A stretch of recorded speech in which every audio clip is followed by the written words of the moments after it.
الرجيم بسم الله الرحمن الرحيم نحن أولياؤكم في الحياة الدنيا وفي الآخرة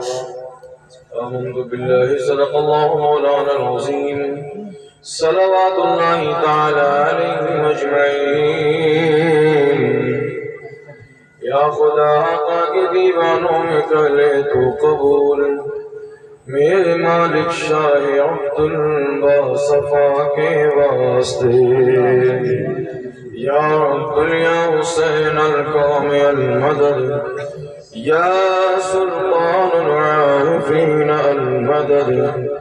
تیرا دیا ہے دار السلام یا خواجہ تجلیاں یہ نئی صبح و شام یا خواجہ ہمارے دین کے حقانیت کے دونوں شاہد ہیں معین الدین اجمیری معین الدین جیلانی کیسے آقاؤں کا بندہ ہو رضا بول بالیں سرکاروں کے کیا مہکتے ہیں مہکنے والے بو پہ چلتے ہیں بھٹکنے والے کیوں رضا آج گلی سونی ہے اٹھنے تو بچانے والے الصلاة والسلام علیک یا رسول اللہ الصلاة والسلام علیک یا نبی اللہ وعلى آلك وصحابك يا حبيب الله صلى الله تعالى عليه وسلم آپ تمامی حضرات لائق مبارکباد ہیں ہر سال کی طرح اس سال بھی تقریباً 90واں سالانہ عرس مبارک یہ ہو رہا ہے الحمدللہ یہ ہماری اولاد کی بہت بڑی سعادت مندی ہے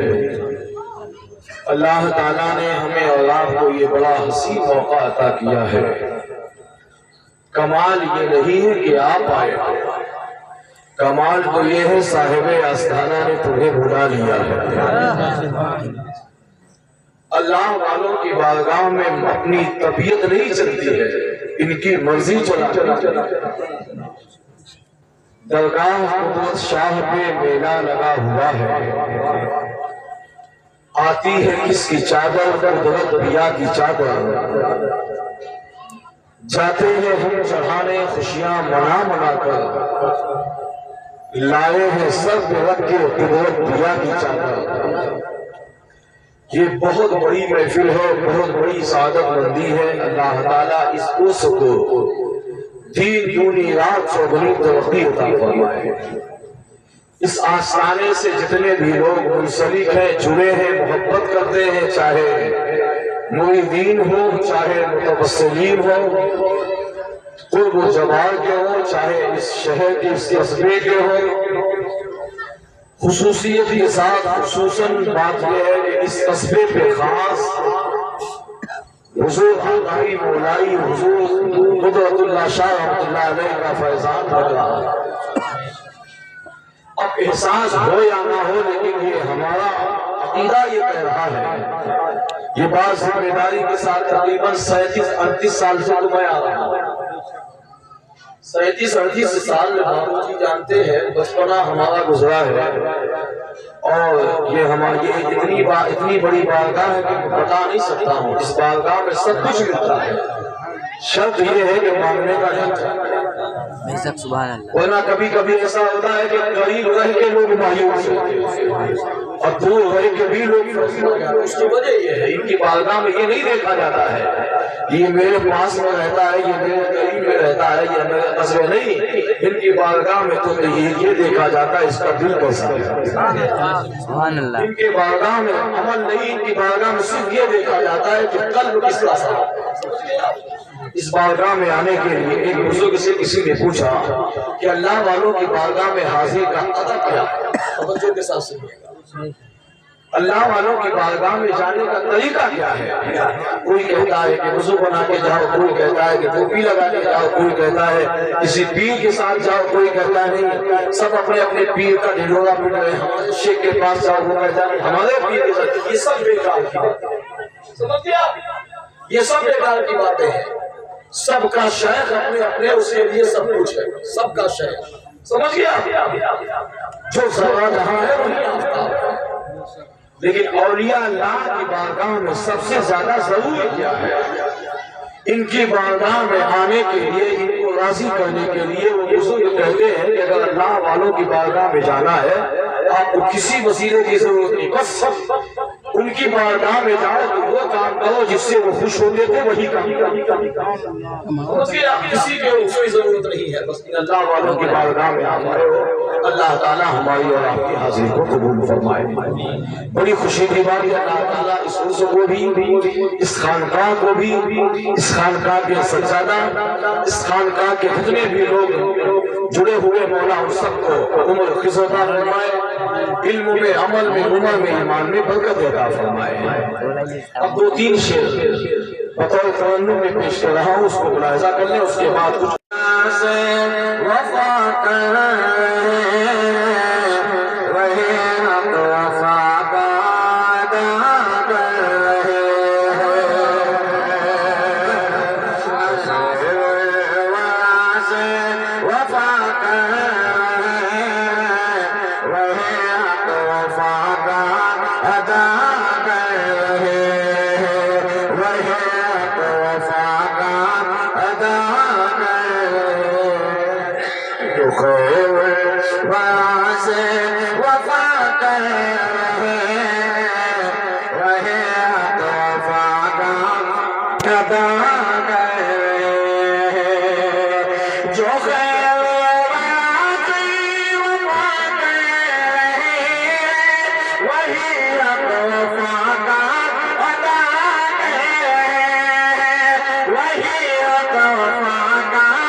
جو ذکر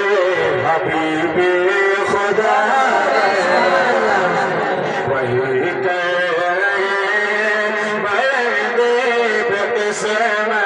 جو ذکر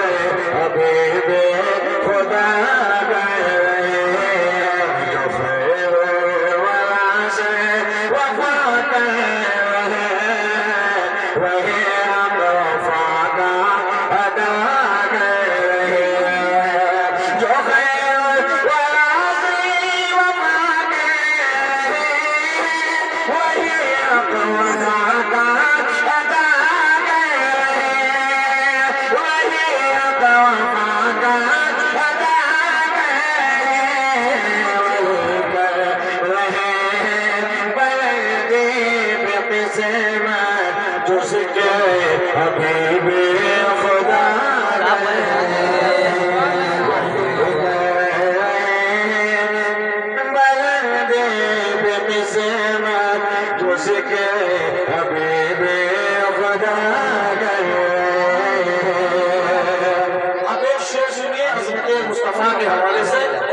تازہ کریں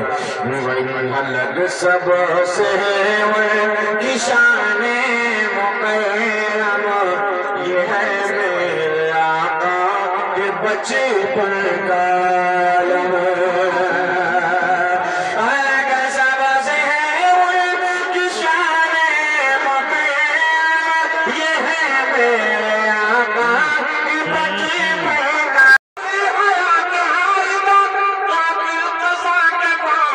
بچپن کا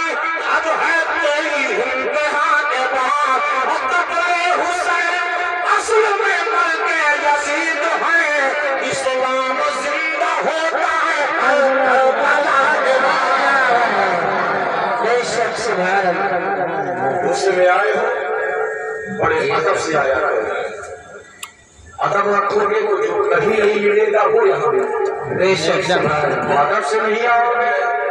جاگیر سمجھو گے کہ ہم تو اسی مسئلے کے ہم تو رات ہی آنا جانا ہے۔ ابو جہل بھی نبی کو دیکھا